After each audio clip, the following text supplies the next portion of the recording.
Bismillahirrahmanirrahim. Assalamualaikum warahmatullahi wabarakatuh. Ustadz Hussein, Ustadz Abu Bakar, dan Pak Junaidi, serta ikhwan akhwat dimanapun acara ini bisa disimak. Alhamdulillah wa syukurillah atas karunia Allah kita dapat bersama-sama di acara Psikologi Keluarga. Tidak lupa salam salawat kita lantunkan kepada junjungan kita, kekasih umat Rasulullah Sallallahu Alaihi Wasallam. Semoga kelak kita dipertemukan dengan beliau di saat-saat yang sangat kita rindukan di yaumil akhir. Maaf, Mas Krisna berhalangan hadir karena ada sesuatu yang harus diselesaikan hari ini. Mudah-mudahan minggu depan kita dapat bersama-sama kembali. Ustadz Hussein, Ustadz Abu Bakar, untuk kasus hari ini mudah-mudahan nanti juga mampu mempersuasi yang lain yang mendengar. Tapi sebelum kita mulai, kita akan bersama-sama awali dengan membaca umul kitab. A'udzu billahi minasy syaithanir rajim. Bismillahirrahmanirrahim. Alhamdulillahi rabbil alamin. Ar-Rahmanir Rahim. Maliki yaumiddin. Iyyaka na'budu wa iyyaka nasta'in. Ihdinas siratal mustaqim. Siratal ladzina an'amta 'alaihim ghairil maghdubi 'alaihim waladdallin.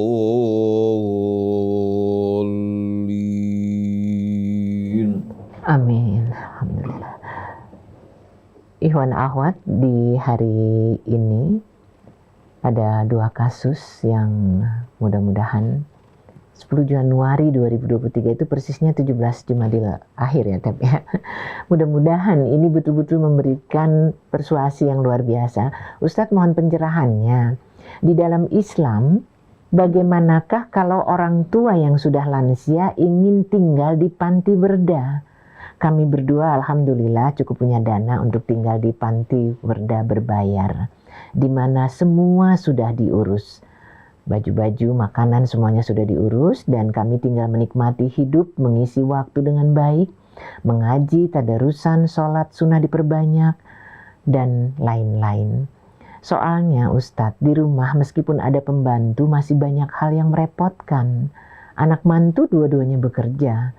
Jadi cucu jadi urusan kami deh. Kok gak ada habisnya ya Ustadz, dulu ngurusin anak, sekarang ngurusin cucu. Di dalam Islam bagaimana hukumnya? Kalau dianggap kami dibuang, rasanya gak tepat deh Ustadz. Yang ada justru kebanyakan rasanya seperti dimanfaatkan untuk ngurus cucu. Meskipun di rumah ada pembantu. Mohon pencerahannya Ustadz. Oke, itu satu. Kemudian yang satunya lagi seorang suami yang dituntut cerai oleh istrinya karena penghasilannya kurang. Padahal dia S3. Kalau makannya cuma lauk tempe dan telur, dihina deh oleh ibu istrinya, keluarga istrinya. Akhirnya dia, si suami ini pulang ke keluarganya. Selama tinggal di tempat ayah ibunya, si suami ini 3 bulan di sana, tidak ada respon istrinya yang meminta pulang. Datang sih iya berkunjung, tapi ngajak pulang enggak. Mereka sudah punya anak 1 Ustadz. Dan kondisi ini terus terang membuat suami menjadi semakin rendah diri. Meskipun dia S3 ya. Keluarga istrinya juga kebetulan keluarga yang berpendidikan tinggi. Bagaimana nih Ustadz? Kabulkan saja permintaan cerai ini atau... Iya, itu saja. Silahkan. A'udzu billahi minasy syaithanir rajim. Bismillahirrahmanirrahim. Alhamdulillahi rabbil alamin. Allahumma shalli ala Muhammadin wa ali Muhammad. Assalamu alayka ayyuhan nabiy wa rahmatullahi wa barakatuh. Assalamu alayna wa ala ibadillahis salihin. Assalamullahi alaikum jami'an wa rahmatullahi wa barakatuh.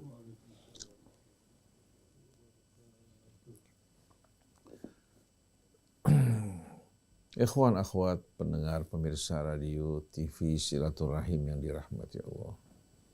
Ustadz Abu Bakar Baraja dengan senyumnya yang membawa kesejukan, Ibu Hajah Nur dengan cahayanya insya Allah yang membuat suasana terang benderang, Ustadz Abdul Hasan Asy-Syadzili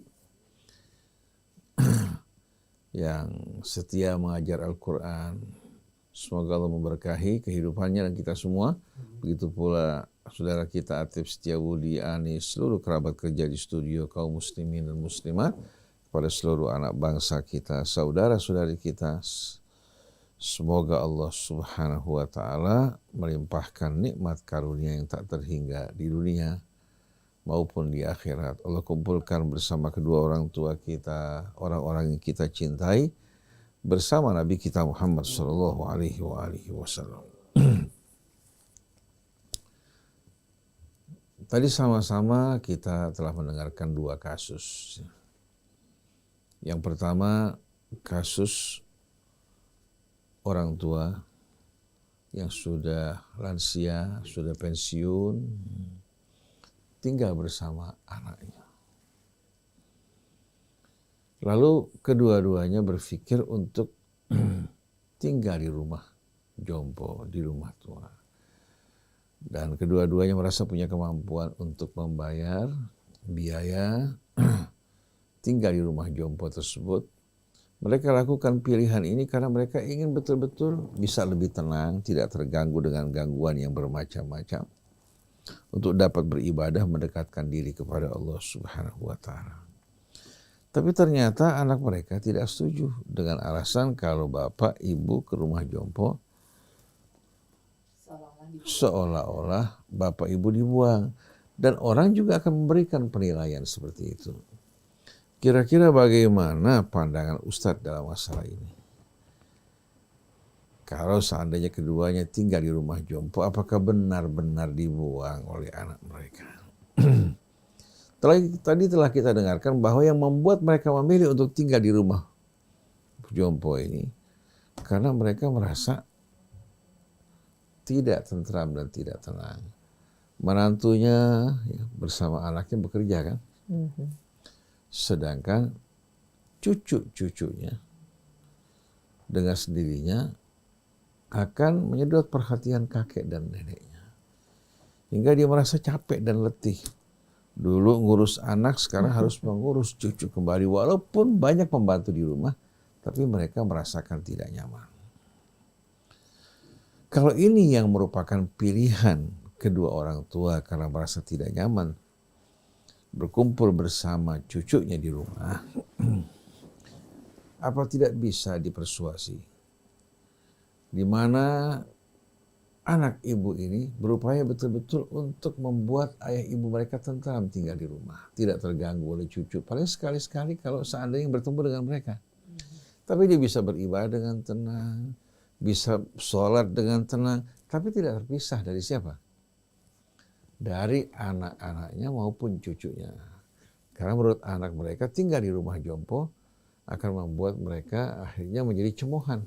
Seolah-olah membuang orang tua mereka, walaupun yang memilih jalan ini adalah kedua orang tuanya. Tapi orang kan dalam memberikan penilaian kebanyakan menilai juga apa? Tanpa dasar pengetahuan. Kalau seandainya anak-anak ibu dan menantu ibu bisa membuat bapak dan ibu tenang beribadah, ya, berkumpul bersama anak, juga paling tidak ikutlah membantu mengawasi cucu, memberikan nasihat. Kan kalau nasihat dari kakek nenek lain. Dan ini bahagian dari perjuangan dan jihad di jalan Allah Subhanahu wa Ta'ala. Kalau sekarang ibu capek ngurus cucu, sebelumnya ngurus anak, ya, capek juga bekerja, ini merupakan ladang perjuangan buat bapak ibu. Begitu ibu telah meninggalkan dunia, atau bapak juga dibaringkan di liang kubur, sudah nggak mampu lagi memperbaiki apa-apa yang salah sebelumnya. Tidak mampu juga untuk menambah bekal bagi hari akhir. Tinggal menunggu saat manusia dibangkitkan. Lalu Allah akan menghisap amal dari bapak ibu. Tapi kalau sekarang kan bapak ibu bukan hanya bisa sholat, bisa mengaji, tapi juga ikut memberikan bimbingan tuntunan pada cucu-cucu bapak dan ibu. Nah, pada saat mau beristirahat tidak terganggu, bisa tinggal di pavilion umpamanya, disediakan pavilion untuk Bapak Ibu. Jangan diizinkan anak-anak mengganggu kecuali kalau mereka yang memanggil. Itu menurut saya lebih baik daripada tinggal di panti jompo, jauh dari anak, akhirnya membuat hubungan juga orang tua, anak, dan cucu menjadi dingin. Dan kita jumpai di negara-negara maju seperti Finlandia, Swedia, dan lain-lain sebagainya, kita jumpai akibat orang-orang tua yang tinggal di rumah panti jompo, banyak dari mereka yang mengalami stres berat. Mengalami stres berat yang luar biasa. Karena hubungan kekerabatan, baik antara ayah dan anak, begitu pula cucu, tidak terasa hangat seperti yang kita rasakan di mana? Di negara kita ini. Walaupun dengan serba-serbi dan liku-liku, pusing-pusingnya, tapi hubungan ayah, ya, ibu bersama anaknya, bersama cucunya begitu hangat. Bahkan betapa dekatnya ayah ibu dengan cucu-cucunya sampai kalau ayah ibu yang memarahi, cucu mereka yang marah lebih dulu. Nah, kehangatan ini jangan sampai hilang. Karena kalau hilang, kita pada saat tersebut akan menyesal tidak berguna. Hubungan arham, hubungan famili ini perlu dijaga, dirawat, dipupuk. Oleh karena itu saya ingatkan pada anak-anak dari bapak dan ibu untuk betul-betul membuat bapak ibu nyaman tinggal di rumah.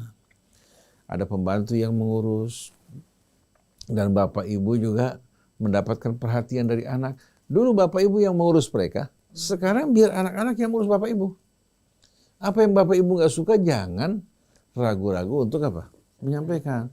Saya punya kebiasaan jam sekian punya membaca Al-Quran, sholat. Tolong anak-anak jangan dibiarkan mengganggu saya. Dan di samping itu juga Bapak Ibu bisa memberikan nasihat kepada cucu.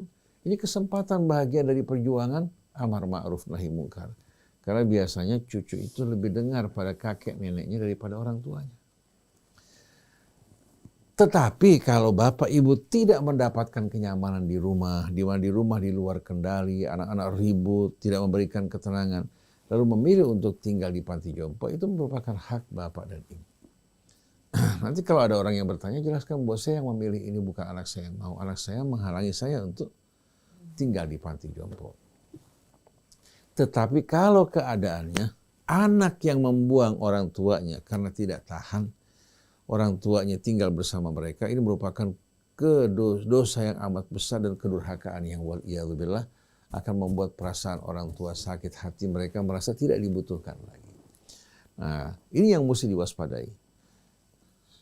Begitu orang tua kita lanjut usia, kita dewasa, maka kewajiban kita untuk mengurus orang tua kita, bahkan mengutamakan mereka daripada anak-anak kita sendiri. Anak kita merupakan buah dari tanaman kita, sedangkan kita tanaman orang tua kita. Masa pada saat muda bersusah payah untuk kita, di hari tua kita abaikan mereka. Oleh karena itu, siapa yang tidak bersyukur pada kedua orang tuanya, Allah Subhanahu wa Ta'ala tidak akan terima amal-amal kebaikan yang dilakukan. Dan orang seperti ini, orang yang dicabut rahmat dan keberkahan dari hidupnya. Oleh karena itu, sungguh rugi seorang yang memiliki kedua orang tuanya atau salah satunya dalam keadaan tua, tidak dapat masuk ke dalam surga. Padahal kalau dia merawat ayah ibunya atau bapaknya di hari tua, ini akan menjadi pembuka pintu baginya untuk masuk ke dalam rahmat Allah. Tapi sayang, sungguh sayang, perhatian anak-anak zaman sekarang pada istrinya, pada pacarnya, pada anaknya, sedangkan orang tua terkadang tinggal di rumah sebagai pembantu rumah tangga waliyadzubillah. Nah, kasus yang kedua. Seorang suami merasa rendah diri karena istrinya menuntut cerai dan penghasilan dia juga amat sedikit. Mungkin keluarga istrinya di samping keluarga pendidikan juga keluarga orang yang mampu. Akhirnya membuat suami tinggal di rumah orang tuanya. Istri datang berkunjung tapi tidak minta dia untuk kembali ke rumah. Kira-kira apakah perlu kita ikuti tuntutan cerainya? Sebelum mengambil keputusan, kalau bisa Anda berdua datang kepada seorang yang bijak ya, untuk memberikan nasihat. Untuk mengingatkan efek akibat dari perceraian ini bisa membuat yang tadinya telah terhubung akan putus. Rasa hangat berganti dengan rasa dingin. kedekatan akan berubah menjadi kejauhan. Belum lagi anak-anak yang akan menjadi korban. Kalau bapak kawin lagi, si anak akan punya ibu tiri. Kalau ibu kawin lagi, anak akan menjumpai bapak tirinya. Belum tentu mereka akan perhatian. Kalau bapak sudah mabuk kepayang, lupa pada anaknya. Begitu juga kalau istri sudah apa? Sudah jatuh cinta, terpesona oleh pria baru yang dia sukai, akhirnya anak-anak yang menjadi korban. Waliyadzubillah. Oleh karena itu, sebaiknya bapak ibu datang kepada orang yang bijak, ya, coba bertukar pikiran, dan biar memberikan nasihat kepada istri bapak agar menimbang dengan baik, agar betul-betul memperhitungkan efek dan akibat buruk dari perceraian ini. Ada seorang laki-laki, baru nih ya, dia bukan orang mampu, dia berilmu, bekerja, ya, tapi dari sisi penghasilan bukan penghasilan yang besar. Artinya kalau hasilnya digunakan untuk mengurus salon keluarganya saja nggak cukup. Tapi kelebihan laki-laki ini pejuang, ulet, ya, jujur, bersih, tidak mau mengambil sesuatu yang bukan menjadi miliknya. Akhlaknya juga baik, tidak pernah menyakiti istrinya. Sedangkan istrinya dari keluarga kaya. Istrinya dari keluarga kaya. Banyak keluarganya menghasut ini perempuan. Kamu mau aja kawin sama laki-laki yang seperti itu. Laki-laki yang tidak punya apa-apa, laki-laki yang tidak pernah mengajak kamu senang ke sana kemari. Si istri dia mendengarkan ucapan suaminya. Suami setiap pulang dari pekerjaan mendapatkan waktu diserahkan pada istrinya. Si istri bahagia menerima apa yang diberikan. Tapi pihak luar ini, ya, di saat mengukur bahagia tidak bahagia, mereka ukur dengan diri mereka. Yang kemaruk harta, yang kemaruk materi, yang hobi untuk pesiar ke sana kemari walaupun dengan meninggalkan suami. Si perempuan tersenyum mendengarkan apa yang diucapkan oleh keluarganya. Si perempuan mengatakan, suami saya itu lebih berharga dari dunia dan seluruh istri. Dia selalu bersikap baik terhadap saya, bersikap mulia, tidak pernah sekalipun mengeluarkan kata-kata yang tidak baik. Kemudian di rumah dia membantu saya, ya. Membantu juga mengurus anak, dia menjaga kehormatan saya. Apalagi yang kurang? Adapun berkaitan harta di tangan saya atau di tangan dia tidak penting. Yang penting harta tersebut memberikan manfaat buat kita. Allah coba saya dengan kelebihan harta. Allah coba suami saya juga dengan kekurangannya. Nah kalau kita sama-sama menerima dengan cobaan Allah Subhanahu wa Ta'ala, pasti kita akan menjadi hamba yang beruntung. Ini perempuan pandai dan bijak. Kan dia tahu dengan rezeki Allah berikan padanya, dia bisa membuat kehidupan rumah tangganya sejahtera. Yang suami nggak mau tutupin, dia menutupi. Dan dengan suami yang baik dan mulia, dia merasa betul-betul hidup ini luar biasa indahnya. Kehangatan, kemesraan, tanggung jawab, kepedulian. Tapi berapa banyak perempuan yang menikah dengan laki-laki yang kaya raya, tahu-tahu baru menikah beberapa saat mulai muncul skandal dengan wanita lain. Seperti kisah, ya, yang sekarang sedang beredar, seorang artis wanita menuntut suaminya karena melakukan tindakan KDRT. Padahal baru menikah beberapa saat. Baru menikah. Rupanya kalau masa pacaran memang kata-kata yang indah, yang manis keluar. Begitu menghadapi dunia nyata, berbeda sekali antara kenyataan dan janji-janji yang pernah diucapkan. Memang lidah benar-benar tak bertulang. Betul enggak? Sekarang sayang, besok melayang. Jadi pria yang baik, yang tanggung jawab, wanita yang salehah, yang mulia, yang bersyukur atas pemberian Allah, mereka orang yang hidup berbahagia. Ternyata rupanya Mbak Nuning yang kasak-kusuk itu iri. Rumah tangga mereka orang puji, serba ada cukup, tapi tidak harmoni. Sedangkan wanita ini bahagia bersama suaminya. Rupanya karena rasa iri, mereka menghasut ini perempuan supaya juga merasakan penderitaan, kesengsaraan seperti yang mereka rasakan. La haula wala quwata illa billah. Nah, kalau seandainya Bapak sudah membawa istri berkonsultasi ya, kepada orang yang bijak, karena saya kan dengar dari pihak Bapak aja. Nggak tahu masalah istri kira-kira keluhannya apa. Bisa saja ada persoalan lain yang disembunyikan. Kalau berbicara bersama-sama mendengarkan nasihat, kalau memang tidak bisa diselesaikan lagi, daripada bapak juga mengalami kebingungan, istri juga tidak menerima, bisa dipisahkan di antara keduanya. Biar bapak dapat wanita lain, yang wanita mendapatkan suami yang lain. Berarti tidak ada apa? Tidak ada kecocokan. Tapi bisa jadi setelah masing-masing menikah, ternyata mereka temukan pasangan mereka yang dulu itu ternyata jauh lebih baik dari yang baru. Wallahu a'lam. Wah, jadi ikhwan akhwat, apapun juga sudut pandang kacamata yang kita gunakan itu akan sangat-sangat membantu memilih langkah yang mana. Terus kalau kata psikolog kita, saran dan tipsnya apa ya? Silakan Ustaz. Bismillahirrahmanirrahim. Assalamualaikum warahmatullahi wabarakatuh. Waalaikumsalam. Alhamdulillah. Kita tidak akan pernah putus bersyukur kepada Allah. Karena begitu nikmatnya Allah memberikan kehidupan kita. Ketika kita menarik nafas, itulah kenikmatan hidup kita. Ketika kita melihat, itulah kenikmatan hidup kita. Kita bekerja, berjuang, melakukan apa saja, beraktivitas kehidupan sehari-hari, itu adalah nikmat kita. Dari kita kecil hingga tua, hingga kita mau masuk ke panti Werda, itu nikmat kita. Di mana di dalam diri kita mampu menikmati setiap apa yang kita lakukan. Itulah nikmat. Kita mau melarikan diri, mengasingkan diri ke panti. Apakah kita mau lari dari nikmat? Atau kita mencari nikmat?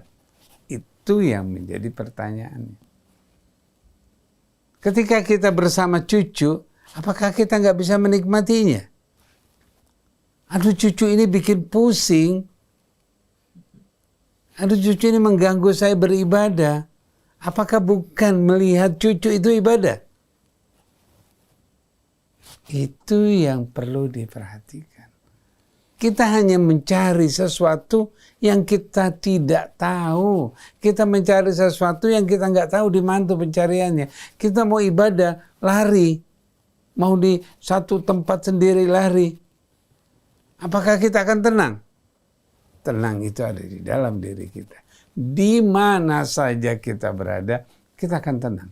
Bersama cucu yang berguling-gulingan, kita akan tenang karena kita melihat nikmatnya seorang cucu. Bagaimana dulu kita juga guling-gulingan seperti itu.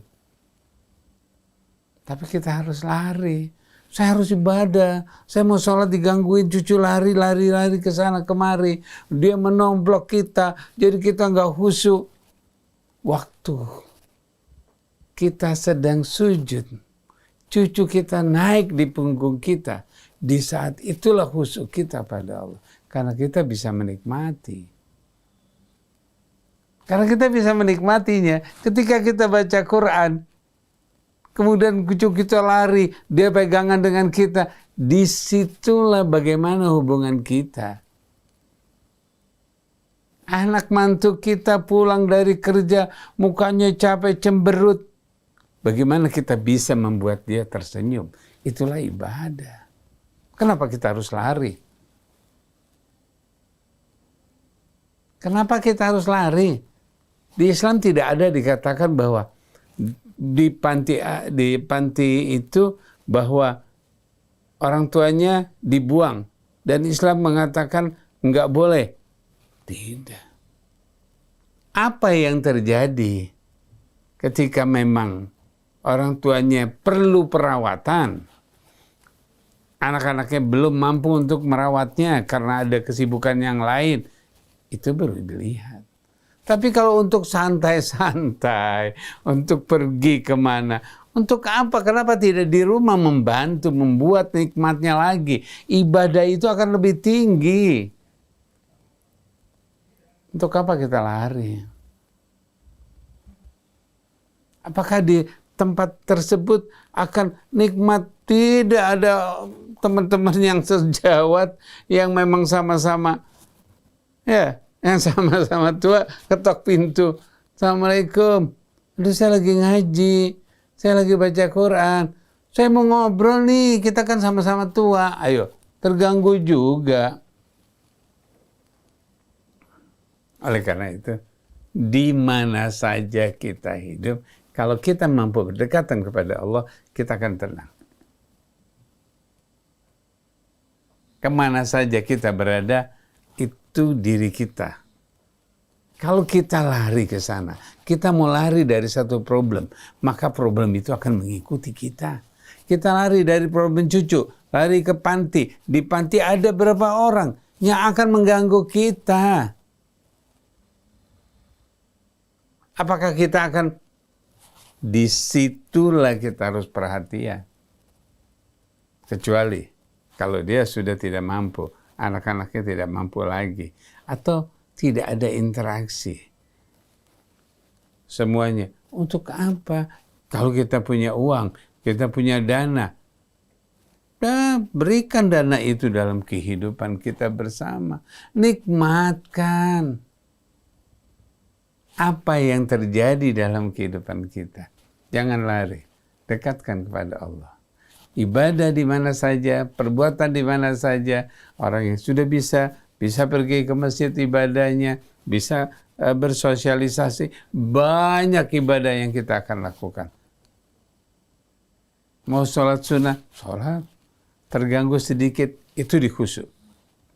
Ketika kita lagi sholat, lari-larian anak-anak cucu kita, setelah itu dia pergi, saat tidak ada, disitulah kita khusyuk. Apakah kita sendirian tertutup itu akan khusyuk? Enggak juga, karena pikiran kita juga jalan-jalan. Oleh karena itu, di mana saja saat itulah kita merasakan nikmatnya. Mau bersama dengan cucu, mau bersama dengan anak, mau bersama dengan saudara-saudara, di mana saja kita berada, disitulah nikmat. Itulah nikmat. Untuk apa kita lari-lari? Baik. Itu yang pertama. Untuk kasus yang kedua, kita perhatikan. Kembali kepada seorang suami yang disebut dengan ar-rijalu qawwamuna. Di mana dia harus melindunginya. Ketika dia sebutkan bahwa terhina dengan mertuanya, ibu istrinya, atau si istri juga merasakan bingung milih yang mana, suami atau ibunya. Apakah si suami itu membuat nggak nyamannya seorang ibu? Apakah si istri juga merasa bahwa ibunya menuntut sesuatu dan dia mengikuti tuntutan itu? Itu yang harus diperhatikan. Coba ibu perhatikan. Siapa suami kita? Kalau dia sudah mendapat gelar S3, artinya pada saat-saat tertentu dia mempunyai ketentuan. Apa yang bisa kita lakukan untuk dia bangkit? Kalau dia sudah bangkit, dia mampu menghadapinya. Kepintarannya dia, pasti kalau S3 pintar. Jadi untuk apa? Tapi ada juga S3 yang nggak pintar. Karena dia malas. Dia nggak akan sampai ke S3. Atau dia beli, itu urusannya ke. Namun kalau melihat dari kehidupan ini, dia berjuang untuk bisa mencapai S3 tersebut, dan kemudian baru menikah dengan istrinya, dan kemudian si istri melihat bahwa, aduh cuman gini-gini aja sih hidupnya. Turunkan ekspektasi Anda. Perhatikan apa yang ada yang tadi disebutkan oleh Ustaz Husain. Bagaimana cerita tersebut? Seorang istri yang benar-benar merasakan suaminya baik. Orang ngomong, suami kamu ini, suami kamu itu, suami kamu begini, suami kamu begini. Saya istri mengatakan, tidak. Saya bahagia dengan istri saya. Saya bahagia dengan suami saya. Ketika pernyataan itu, nggak ada orang lagi yang mau meledek atau melakukan sesuatu yang nggak nyaman buat kita. Oleh karena itu, bagaimana menjadi seorang istri? Nah, ketika sang suami bahwa istrinya juga ikut terlibat dengan permasalahan keluarga dirinya, ibu mertuanya, ikut terlibat si istri tersebut, tegaskan kalau kamu sebagai seorang suami, tegaskan. Aku istri, aku suami, kamu istri. Aku suami, kamu istri. Nah, ketegasan ini ketika dia menuntut melakukan hal-hal yang itu, respon. Jangan kita mencoba untuk meresponnya, tapi lakukan, informasikan, berbuat baik. Mertuanya, ketika dia bilang, kok makanan cuma tempe doang kayak orang miskin. Bahasanya seperti itu. Jangan respon, jangan pedulikan. Belikan martabak, kasih mertuanya. Dia nggak akan lihat kita makan tempe. Karena yang dibutuhkan dia apa? Dia mendapatkan apa? Nggak usah belikan emas, belikan martabak, dia senang. Karena apa? Seorang apabila dia banyak menuntut, dia butuh diberikan. Apapun. Ketika dia menuntut yang berlebihan, yang mewah, yang seperti berikan sesuatu yang sederhana, dia akan senang. Oleh karena itu, ketika dia menghina, meremehkan, berikan sesuatu kebaikan, maka dia akan malu dan kemudian akan menjadi orang yang baik. Kesadaran itu ketika dia mendapatkan sesuatu yang memang dirinya, ibu mertua, iparnya, atau saudara dari istri, atau siapa saja yang mencoba untuk menghina, berikan kebaikan. Pasti dia akan melihat kebaikan itu dan menutup ketidakbaikan dirinya. Oleh karena itu, sang suami tegaskan. Kalau memang tuntutannya sudah nggak memungkinkan lagi, itu kita serahkan siapa? Allah. Apakah kita berikan permintaannya dia, jelaskan dulu sampai di mana, panggil pihak ketiga seperti yang tadi dikatakan oleh Ustaz Husin. Insya Allah itu yang terbaik. Insya Allah. Yes. Masya Allah, luar biasa sekali. Dari dua jawaban yang kita simak bisa kita pertimbangkan terkait dengan apapun yang tengah kita hadapi. Tapi karena cukup banyak waktu, kita jeda terlebih dahulu sejenak. Nanti kami kembali ke ruangan Anda. Psikologi Keluarga dari Radio Silaturahim untuk Islam yang satu.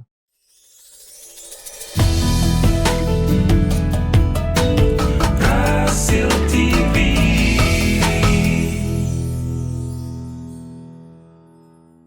Terima kasih, masih tetap bersama Psikologi Keluarga dari Radio Silaturahim.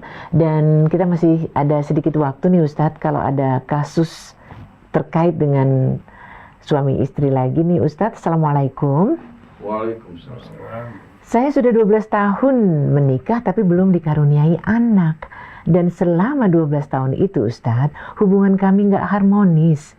3 tahun kemarin saya dan suami sudah pisah kamar. Saya sudah coba mau memperbaiki hubungan Ustadz, tapi karena ego masing-masing nggak dapat titik temu. Apakah saya harus mempertahankan hubungan? Sempat minta suami saya ceraikan saja kalau hubungan seperti ini terus, tapi suami tidak mau. Jadi gimana Ustadz? Tolong nasihatnya Ustadz, terima kasih. Iya. Bismillahirrahmanirrahim. Alhamdulillahirabbil alamin. Allahumma salli ala Muhammadin wa ali Muhammad. Rabbana zidna ilman wal hikmah bis salihin. Kalau kita mendengarkan janji Allah Subhanahu wa taala bagi pasangan suami istri, seharusnya begitu mereka berumah tangga, mereka akan merasakan suasana mawaddah, rahmah, dan juga mereka akan menemukan sakinah. Suami pada istrinya, istri juga akan menemukan rasa sakinah pada suaminya. Tapi tadi yang kita dengar dari keluhan ibu kita ini justru pasangan suami istri ini tidak merasakan hal tersebut.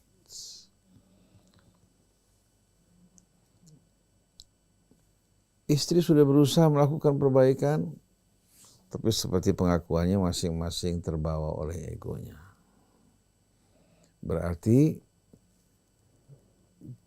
rumah tangga dari pasangan suami istri ini bukan dalam kendali mereka. Lepas dari kendali mereka. Nah, kalau lepas dari kendali mereka, berarti ada yang salah. Kalau bukan pada suami atau istri, ya berarti kesalahan pada kedua-duanya. Nah, kesalahan ini dengan sendirinya merupakan pelanggaran-pelanggaran yang mereka lakukan. Apakah suami tidak menjalankan kewajibannya pada istri, atau istri tidak menjalankan kewajibannya sebagai istri kepada suami. Mereka sudah hidup 12 tahun, tapi masih belum dikaruniai anak. Persoalan anak ini semua kembali pada izin Allah Subhanahu wa Ta'ala. Tapi yang perlu diperhatikan di sini, ya, bahwa mereka harus betul-betul berusaha untuk melakukan muhasabah dan koreksi diri. Apa kira-kira yang mereka lakukan? Apakah hubungan mereka dengan Allah kurang baik?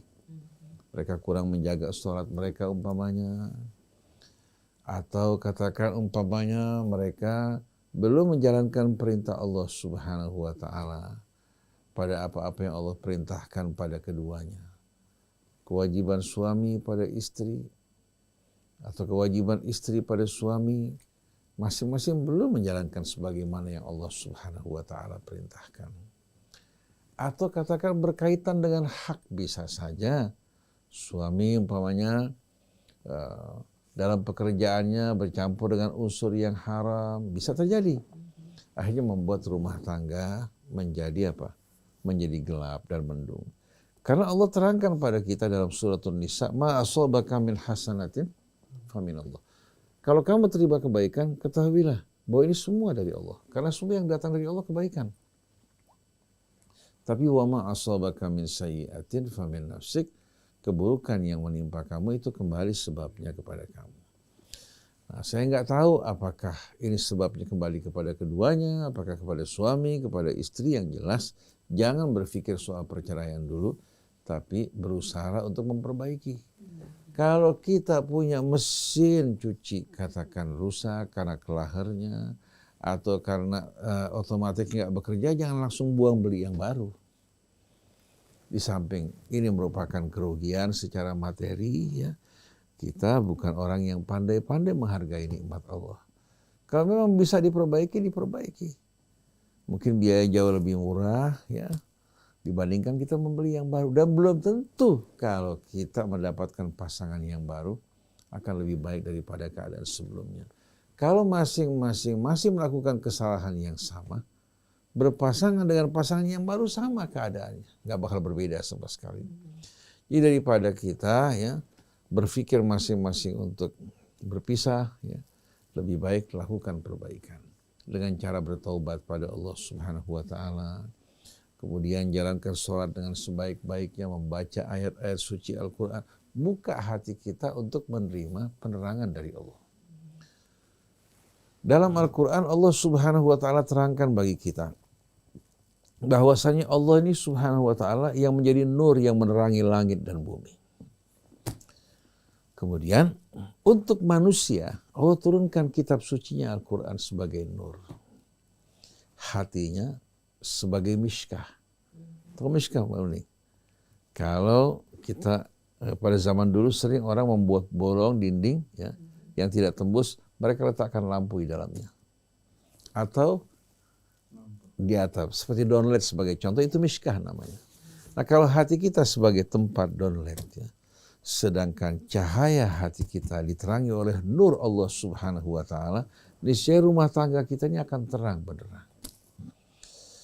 Nah, Al-Quran ini merupakan nur, juga merupakan rahmah. Nah, kalau kita dalam rumah tangga tidak merasakan suasana yang penuh dengan mawaddah dan rahmah, coba baca Al-Quran bersama-sama, resapi, insya Allah jiwa kita akan disirami oleh rahmat Allah, akan diterangi oleh cahaya Allah, dan penyakitnya akan disembuhkan. Coba Bapak Ibu berdua, sholat, membaca Al-Quran bersama, itu akan jauh lebih indah daripada orang yang pergi bermesraan dari negara ke negara atau dari satu kota ke kota, bersama-sama mengaji, berzikir, saling mengingatkan di jalan Allah. Di sana Anda akan menemukan keindahan, kehangatan, kemesraan yang selama ini hilang. Dan sebagaimana ucapan ibu tadi, suami diminta cerai, tidak mau menceraikan. Padahal sudah pisah ranjang selama 3 tahun. Berarti sebetulnya di hatinya masih ada ibu. Cuma dia tidak tahu apa yang harus dilakukan untuk membuat suasananya menjadi mesra. Dan perlu kita ketahui kehangatan kemesraan, ya, demikian pula rasa cinta itu dari Allah. Oleh karena itu Allah mengatakan wa ja'ala bainakum mawaddatan. Allah yang meletakkan rasa mawaddah dan rahmah di hati kalian. Kita nggak bisa beli di supermall. Nggak bisa pergi ke Hong Kong untuk membeli mawaddah dan rahmah. Nggak bisa pergi juga ke negara-negara Barat atau Amerika untuk membelinya. Tapi subhanallah, semua di tangan Allah. Hingga Nabi mengatakan, ya muqallibal qulub wal absar, tsabbit qulubana ala dini. Wahai yang membolak-balikkan hati. Dalam bahasa Arab nama kalbu itu artinya apa? Yang mudah bolak-balik. Entar hangat, entar panas. Yang tadinya lagi mesra hangat gara-gara omongan, ucapan atau berita, langsung suasana yang tadinya sejuk dan indah berubah menjadi apa? Menjadi panas, membara. Jadi kita harus tahu bahwa sebetulnya yang membuat kita ini bisa akrab harmoni bersama pasangan kita, hangat bersama anak-anak kita, Allah. Allah berfirman dalam suratul Anfal, ya ayyuhalladzina amanu stajibu lillahi war rasul idza da'akum lima yuhyikum. Coba perhatikan Bapak Ibu. Wahai orang yang beriman, bersungguh-sungguh untuk menyambut seruan Allah dikala Allah mengajak kalian, ya, mengajak kalian kepada kehidupan kalian dalam arti yang sebenarnya. Nah, berikutnya wa'lamu annallaha yahulu bainal mar'i wa qalbi. Ingat, Allah kuasa merintangi kalian, ya, dari hati kalian. Allah kuasa untuk merintangi seseorang dari hatinya. Maksudnya apa? Hati kan berada pada rongga dada kita atau jantung. Tapi Allah kuasa untuk merintangi kita dari hati kita. Walaupun hati tidak ada kita, tapi kita nggak mampu mengendalikannya. Apa yang kita inginkan selalu gagal. Apa yang tidak kita inginkan yang menjengkelkan selalu datang ke hadapan kita. Ini menunjukkan apa? Bahwa kita sebetulnya berkaitan dalam urusan hati ini tidak punya kemampuan. Tapi Allah tunjukkan jalan bagaimana membuat hati bahagia, membuat hati damai, membuat hati penuh dengan cahaya. Kembali pada Allah. Dekatkan diri melalui sholat, melalui juga ayat-ayat Allah yang dibaca, keluarkan zakatnya. Kalau Allah berikan kelebihan harta buat kita semua, jangan hanya berpikir untuk bersenang-senang. Di saat sekali tidak mendapatkan kesenangan, timbul kebencian. Seperti ada kisah seorang wanita cantik jelita, setiap tahun selalu mendapatkan hadiah ulang tahun sebutir berlian yang besar. Bertahun-tahun. Satu kali suaminya rupanya usahanya dalam keadaan sepi, tidak mampu memberikan hadiah sebutir berlian sebagaimana biasanya. Si perempuan minta cerai. Merasa suaminya nggak sayang lagi sama dia. Akhirnya suaminya, ya, sakit hati juga. Dia berpisah dari istrinya. Berpisah dari istrinya karena suaminya nggak bersyukur. Masih suami kawin dengan wanita yang kecantikannya jauh dibandingkan istrinya. Lebih rendah. Tapi hidup mereka bahagia bersama-sama. Sedangkan waktu bersama istri, semua yang menyediakan pembantunya. Istri hanya sibuk berdandan, bersolek, memperhatikan kecantikan dirinya. Akhirnya si perempuan yang cantik ini yang berpisah dari suaminya menikah, berpindah-pindah dari pelukan laki-laki ke laki-laki yang lain. Akhirnya wajahnya begitu berubah menjadi tua renta tak berarti, sampai hidup pun susah. Dulu merupakan apa? Pujaan bagi setiap pria. Tapi begitu tua, si perempuan ngedipin laki-laki yang pernah mengagumi dia. Si laki-laki bilang, dulu kita mau, kalau sekarang lain masalahnya. Jadi kita harus ingat, kita ini laki atau perempuan ada masa tuanya. Laki-laki kalau mau senang-senang semau dirinya di masa muda, begitu dia tua, istri tidak akan menghargainya. Pada saat dia butuh pendamping, anak-anak tidak menghormati dirinya. Karena dia mengabaikan istri dan anak-anaknya. Tapi kalau dia tanggung jawab, berletih lelah pada saat muda, tanggung jawab pada keluarganya, begitu dia mulai tua lemah, anak-anaknya akan berupaya untuk membahagiakan orang tuanya. Kenapa? Ingat kebaikan orang tuanya. Jadi jangan laki-laki mau seenak dirinya, hanya berpikir soal kesenangannya, kepuasan egonya tanpa menghargai pasangan maupun anak-anaknya. Pandai hanya marah, menyalahkan istri, menyalahkan anak, tapi peduli terhadap mereka tidak. Begitu tua, si suami ngeluh. Saat anak-anak gak ada yang peduli sama kita lagi. Istri gak peduli sama kita. Ini merupakan buah dari tanaman kamu. Begitu juga perempuan, karena merasa cantik, diabaikan rumah, sering pergi bersama teman-temannya, sama saudara-saudaranya keluar, nanti ke Eropa, nanti ke Asia, ke mana tempat. Sedangkan suami di rumah minta supaya istrinya cepat-cepat pulang, diabaikan. Apalagi kalau merasa cantik kan. Akhirnya begitu mulai anak-anak dewasa, si ibu mulai tua, anak-anak yang dapat pekerjaan yang cukup baik, si anak tidak menghargai ibunya.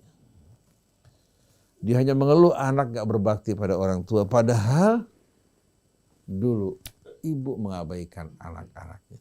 Akhirnya si anak-anak lebih dekat kepada bapaknya. Sampai ada yang bilang, bah sudah ceraikan aja ibu. Ceraikan, bapak kawin sama yang lain aja. Bayangkan coba. Nah kalau anak tega sampai mengatakan suruh ceraikan ibunya, menikah dengan yang lain aja, dia menggambarkan bahwa ibu mereka tidak lagi ada di hati mereka. Sekarang masih muda, punya teman. Begitu mulai tua, akhirnya dia kehilangan semua harapan hidup. Itu dalam kehidupan dunia bagaimana? Di hari akhirat. Jadi mari Bapak Ibu, jangan pernah bangga, sombong dengan sesuatu yang Allah berikan, tapi syukuri nikmat Allah. Bersikaplah rendah hati, bukan rendah diri, tapi rendah hati, bertawadhu, sabar dalam mengurus rumah tangga. Saya sekarang punya anak 7, punya cucu 11, sudah mau 12. Allah kasih, alhamdulillah kita hadapi semua dengan penuh kebahagiaan. Dulu bersama anak, sekarang kita bersama cucu bermain-main. Dan kita memandang mereka sudah kebahagiaan. Kalau kita diberikan rezeki, katakan kita membantu keluarga kita, sebelum orang lain keluarga kita yang lebih apa? Lebih utama menerima. Betul enggak? Rezeki cuma liwat saja melalui kita. Nah bagaimana kalau rezeki kita pindah berada pada tangan orang lain? Akhirnya kita ingin memberi, gak mampu berbuat apa-apa. Tapi kalau di tangan kita bisa berbagi dengan orang di sekeliling kita. Ini merupakan rahmat. Hingga kita meninggal dunia juga menjadi sebutan yang indah. Itu yang kita harapkan. Wallahu a'lam.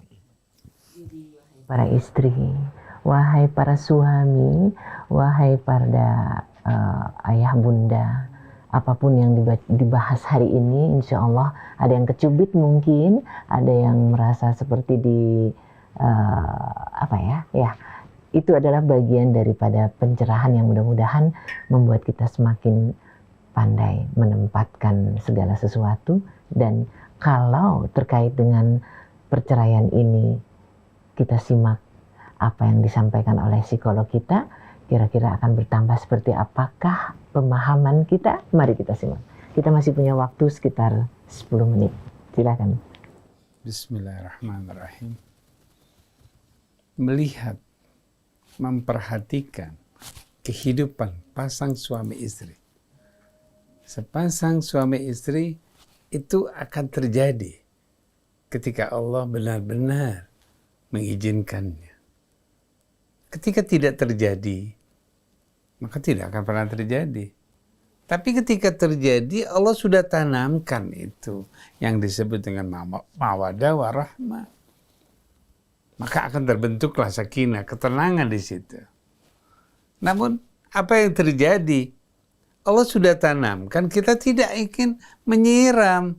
Bagaimana kita bisa mendapatkan buahnya? Mawaddah warahmah sudah ada di dalam kehidupan kita. Rasa kita kepada seorang istri, rasa kita kepada seorang suami, itu sudah ada. Apa yang terjadi? Kok terjadi keributan? Pada saat tertentu ada terjadi sayang, kemudian putus lagi. Pada saat-saat tertentu muncul rasa sayang, mawadahnya luar biasa. Ketika istri kita dilihat orang lain lagi bertemu, kita merasa cemburu. Suami kita ditegur sama perempuan lain, kita merasa cemburu. Pada saat itu ada mawaddah di situ. Tapi apa yang terjadi? Kok ketika salah paham terus, ketidakenakan terus, dengar suara suami saja, suaranya kayak gitu amat sih, nggak enakin, nggak merdu, pales dan sebagainya. Nanti kalau istri lewat seperti ini, dia lagi lewat.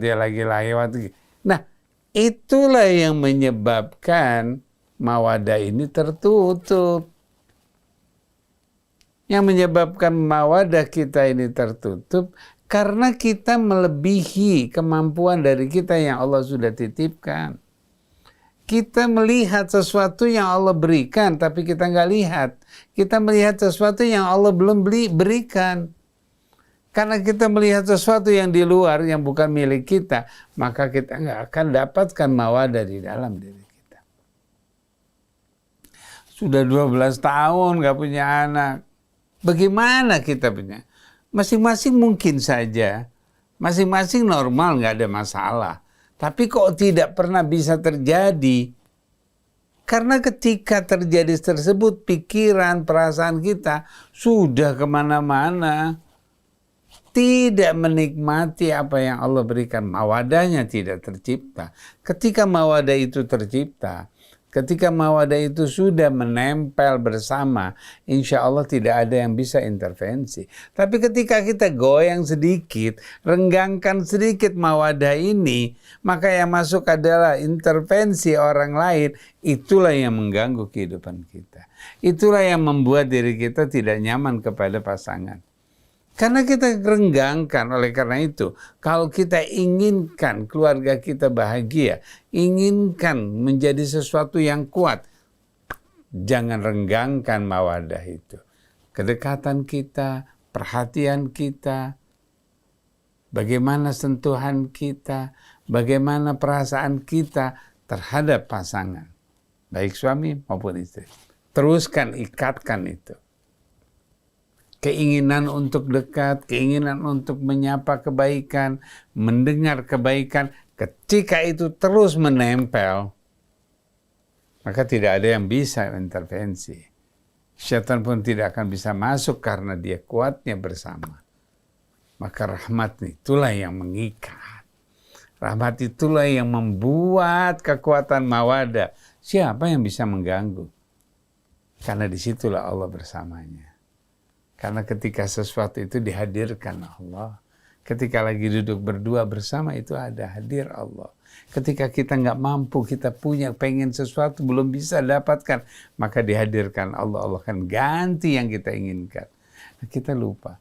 Kita menginginkan sesuatu, dapatnya yang lain, yang ini tidak pernah kita nikmati.